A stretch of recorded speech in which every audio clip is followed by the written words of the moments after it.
قال النبي صلى الله عليه وسلم يسروا ولا تعسروا وسكنوا ولا تنفروا রাসূলুল্লাহ সাল্লাল্লাহু আলাইহি ওয়াসাল্লাম বলেন, তোমরা নম্র ব্যবহার করো, কঠোর ব্যবহার করো না।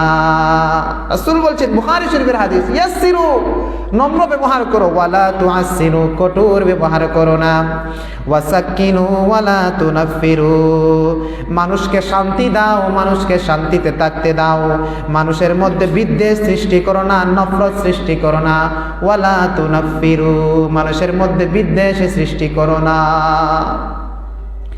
আমাদের তো স্বভাবটা এমন, আমরা কোনো থেকে ফিরে আসতে পারি না। শয়তানের ওয়াসওয়াসা, দুনিয়ার পথ, দুনিয়ার মত, দুনিয়ার নেতৃত্ব ইত্যাদির কারণে আমরা পারি না ফিরে আসতে। আমাদের দ্বারা বিদ্বেষ তৈরি হয়ে যায়, কিন্তু আল্লাহ রসুল বলছেন আমরা যেন বিদ্বেষ সৃষ্টি না করি, বিদ্বেষ থেকে যেন আমরা ফিরে আসি।